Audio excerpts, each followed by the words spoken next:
Everyone in this world loves themselves. There is no one who loves others more than they love themselves. But what does it really mean to love yourself in the right way? To self-love means doing good, be kind, sharing, living a good life, and practicing meditation. These good actions or good karma bring happiness both in the present and in the future. On the other hand, neglecting goodness leads to negative thoughts, words, and action. It may cause harm to others and bring suffering later on. Even if someone does something bad just to survive, it cannot be called self love because bad karma will eventually bring suffering. The Buddha once said, when looking in all directions with one mind, one finds no one dearer than oneself. Others feel the same about themselves. Therefore, one who loves oneself should not harm others. Many of you have children, or if not, but you definitely have parents. You know how much love parents have for their children. They are willing to sacrifice everything, even their own life, to give their children a good life. They work hard to provide food, clothing, and education until their children can stand on their own. Even after their children grow up and have their own families, parents still care deeply for them. This is especially true in Asian cultures. To cultivate loving kindness, we should develop a heart like that of a parent toward their child, willing to give, care, and protect, even at great personal cost. But in practice, loving kindness should not be limited only to those we are close to. We should expand it to everyone, family, friends, strangers, and all living beings. Our hearts should be filled with kindness, like a mother who loves her child. We should radiate that love outward, treating all beings with the same kindness and goodwill. When we do this, true loving kindness grows within us, making our hearts pure and bringing real peace to the world. Now, this does not mean we must go out and take care of strangers like our own children, but if we have the chance to help others without harming ourselves, we should do so whenever we can. Developing loving kindness is not difficult. In fact, there was a person before the Buddha time who practiced this deeply. It also confirms that meditation and loving kindness are universal and not tied to any specific religion. A long time ago, a hermit named Kapila lived in the forest. He loved meditation and made it a habit to practice loving kindness. It's a habit to practice loving kindness meditation every day. Whenever he felt peaceful, he would send out thoughts of goodwill in all directions. For example, if he felt ease, he would wish, may all beings, small or large, with two legs, four legs, or no legs, who live in the east, receive my pure wishes for their happiness and be free from suffering. He would do the same for the north, south, west, above, and below until he covered all directions with his loving kindness.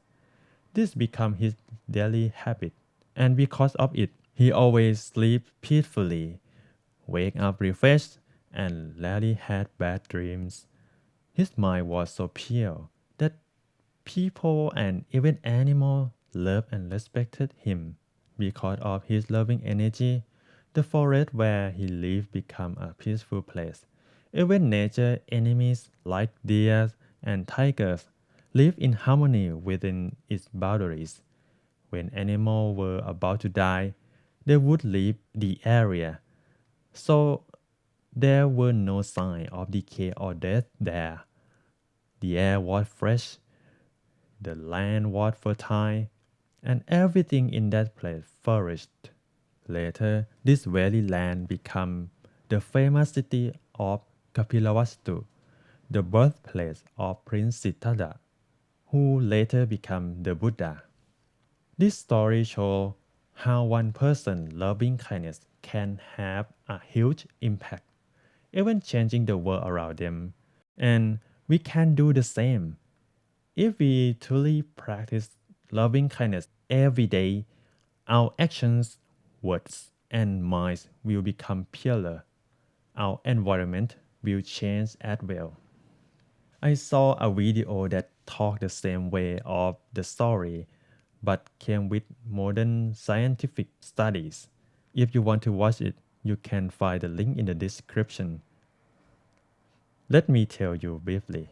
In 1972, an experiment in 24 US cities trained individuals to generate a deep sense of peace. The result? During these periods, crime rates, traffic accidents, and even violent incidents significantly dropped. When they stopped, the statistic reversed. This effect was later tested in the Israeli-Lebanese War 1980, when trained individuals radiated peace, terrorist activities, crime, and hospital visits declined. The findings were published in the Journal of Conflict Resolution 1988. Researchers discovered that just the square root of 1% of a population can trigger this powerful ripple effect. For example, in a city of 1 million people, only about 100 individuals are needed to start this transformation. Globally, at the time of releasing this video, just 8,000 people could influence peace worldwide. But for now, from what I have calculated, it is 8,970 people. I hope this is something that truly happened and not pseudoscience. I'm not sure if there have been any new experiments on this topic. Let's do a quick calculation for Cape Town. The current population is approximately 5,063,580. 1% of that is 50,635.8. Taking the square root gives 225.02. Rounding it to the whole number, we get 225 people. This is the minimum number needed to create a peace effect in Cape Town. But the more, the better. Right now, we have about 20 people in our meditation group every Sunday. That means we need just 200 more to potentially create significant peaceful impact in our city. Sound like a big number, but if it really works, wouldn't that be amazing? I think there's no harm in giving it a try. Everyone can contribute by inviting people they know, especially those already interested in meditation, to join and meditate together regularly every Sunday. People can take turns participating until we establish a core group of 225 regulars who would already be spread out across different areas of Cape Town. Even on weeks when some are unable to come to the center, they can still meditate at home at the same time, 10:30 to 11:30 a.m. At that time, everyone should meditate in a relaxed manner, allowing the mind to come to a complete stop and settle deeply in the center of the body. If you continue doing this for some time, something good might come of it. At the very least, you will be someone who brings peace to your own home, because you definitely won't turn into a ticking time bomb that explodes on your family. Now, let's talk about how to actually practice loving kindness meditation. First, start with yourself. Repeat thoughts like, may I be free from harm, may I be safe, may I be free from suffering, may I be happy. Second, expand to others. After yourself, send the same thoughts to people close to you, your parents, siblings, teachers, and friends. And third, include all beings. Gradually extend your kindness to people you don't know and even those you may have conflict with. Let go of any anger or resentment. Eventually, extend your love to all beings in the world and even the entire universe. While thinking in this way, we should also feel the happiness that peace within us are radiating outward.